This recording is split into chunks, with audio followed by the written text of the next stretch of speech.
ব্যারাকপুর লোকসভা কেন্দ্র এলাকায় সেবাশ্রয়ে শিবির উদ্বোধন হলো হালিশহর রামপ্রসাদের মাঠে। মুখ্যমন্ত্রী মমতা বন্দ্যোপাধ্যায়ের জন্মদিনের দিন ব্যারাকপুর লোকসভা কেন্দ্রের এলাকায় ডায়মন্ড হারবার মডেলে শুরু হলো সেবাশ্রয় শিবির। এই শিবিরের মূল শিবিরটি আয়োজিত হয়েছে হালিশহর রামপ্রসাদের খেলার মাঠে, যেখানে আজ এই কর্মসূচিতে উদ্বোধন করলেন রাজ্যের প্রাক্তন খাদ্যমন্ত্রী জ্যোতিপ্রিয় মল্লিক। এছাড়াও উপস্থিত ছিলেন ব্যারাকপুর লোকসভা কেন্দ্রের ও বিধানসভা কেন্দ্রের বিধায়ক, চেয়ারম্যান, কাউন্সিলর। এই উদ্বোধনী অনুষ্ঠানে মুখ্যমন্ত্রী মমতা বন্দ্যোপাধ্যায়ের জন্মদিনের কেক কাটা হলো।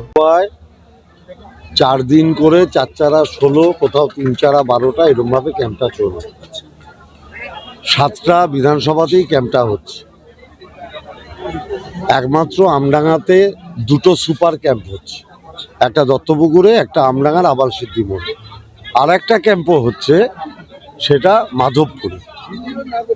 আর বীজপুরের ক্যাম্পে, বীজপুর বিধানসভায় 4টে ক্যাম্প হচ্ছে, একটা হাজিনগর, একটা এখানে, আর একটা সবুজ সংঘের মাঠ, আর একটা কাঁচরাপাড়া, আর পিএ বিস্কুট।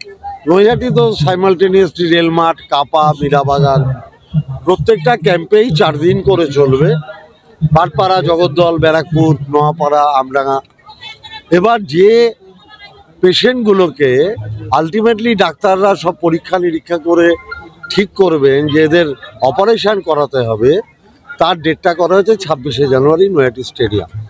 সেখান থেকেই কতগুলো অপারেশন কেস আছে, সেখানে আমরা কোথায় কোথায় পাঠাবো, সেটা আমরা 26 তারিখ ফাইনাল করে পেশেন্টদের আমরা দিয়ে দেব যে আপনাকে আমরা অমুক দিন বাড়ি থেকে তুলে নিয়ে গিয়ে অমুক জায়গায় ভর্তি করিয়ে আপনার অপারেশন করে নিয়ে আসবো। অর্থাৎ দেখানো থেকে আপ টু অপারেশন পুরো দায়িত্বটাই ব্যারাকপুর সেবাশ্রয় ক্যাম্পে।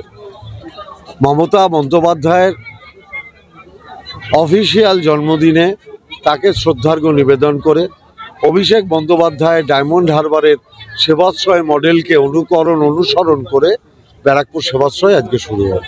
আপনাদের সহযোগিতা, প্রত্যেকের সহযোগিতা আমি একান্তভাবে কামনা করি। আমি শ্রদ্ধার্ঘ্য নিবেদন করেছি, উপহার দেওয়ার মতো জায়গায় এখন আমি যাইনি।